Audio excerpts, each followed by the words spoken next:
სხვადასხვა სფეროს წარმომადგენლები გამოდიან და აცხადებენ საკუთარ გზავნილს, რომ მათთვის ხვალინდელი დღე არის ძალიან მნიშვნელოვანი და ხვალ ისინი იდგებიან ევროპის მოედანზე იმისათვის, რომ კიდევ ერთხელ დაანახონ ევროპას, რომ საქართველოს ადგილი იყო, არის და უნდა იყოს სწორედ ევროპული სამყარო და დასავლური ცივილიზაცია და თუ სახელმწიფო ამას არ აკეთებს, მაშინ ხალხი აცხადებს, რომ მათი გზავნილი და მათი გასაკეთებელი საქმეა სწორედ ის და იმის დამტკიცება, რომ საქართველოს ადგილი არის ევროპაში. სწორედ ამიტომ პროფკავშირები საუბარი არის საჯარო მოხელეების პროფკავშირებზე, ასევე ლაბორზე და მუსიკოსთა პროფკავშირზე.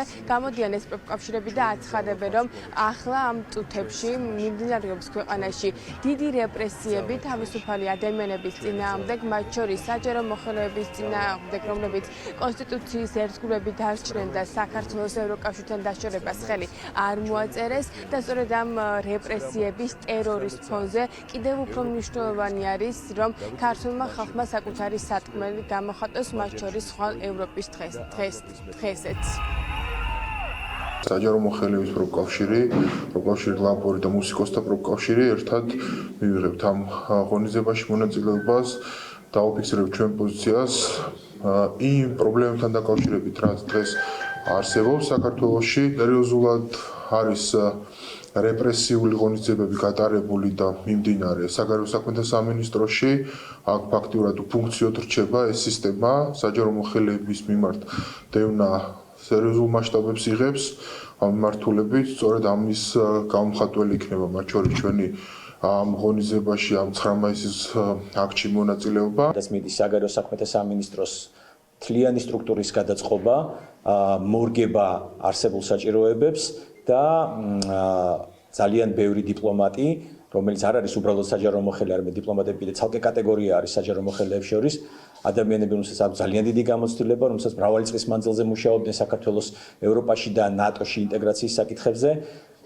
ამ ადამიანების შევიწროება განსაკუთრებით იმის ფონზე, როდესაც საგარეო საქმეთა სამინისტრო იყო პირველი უწყება, რომელმაც ხელი მოაწერა პეტიცია, შექმნა პეტიცია მასთან დაკავშირებით, რომ არავითარ შემთხვევაში არ შეიძლებოდა საქართველოს გადაეხვია ევროინტეგრაციის გზიდან. სავალალოა, რომ დღევანდელი რეალობის გათვალისწინებით ჩვენი პროფესიით თავის გატანა ურთულესი და პრაქტიკულად შეუძლებელიცაა საქართველოში. ევროპაში კი საპირისპირო რეალობაა.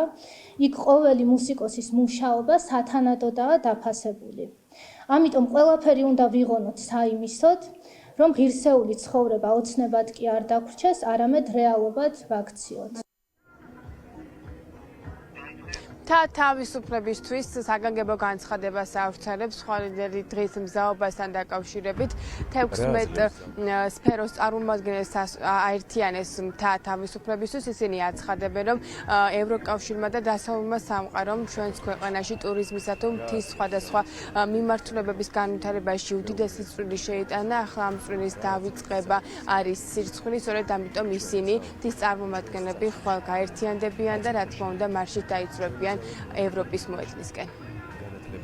ბევრს არ ვიტყვი, რატოა ევროპა მნიშვნელოვანი, რატომ მივდივართ ევროპისკენ, იმიტომ რომ არა მარტო მთლიანად ქვეყნისთვის, ჩვენი მთისთვის ბოლო 30 წლის განმავლობაში რაც ევროპამ და დასავლეთმა გააკეთა არის შეუფასებელი. უერთდებით მნიშვნელოვან ღონისძიებას ევროპის დღეს ხვალ 9 მაისს და ძალიან მნიშვნელოვანია, რომ ჩვენმა თემმა გამოხატოს და ყველა კომაქს, ყველა ამ პროფესიაში და ამ სფეროებში ჩართულ ადამიანებთან ერთად ხაზის გასმით გვინდა რომ აღვნიშნოთ ხვალინდელი დღის მნიშვნელობა და ჩვენ თემის მონაწილეობა ამ ღონისძიებაში. ღირებულებების გამო ამის დასაცავად ხვალ თვისდემი ვიგრიბებით მარჯანიშვილის მოედანზე 5 საათს და მოვუწოდებთ ყველას ჩვენ მეგობრებს და აცნობებს შემოგვიერთდნენ. 9 მაისი 19 საათი ევროპის მოედანი, ეს არის თარიღი, რომლისთვისაც ახლა ყველა ემზადება, ყველა ადამიანი, ვისთვისაც მნიშვნელოვანი არის სწორედ ევროპული მომავლის დაცვა.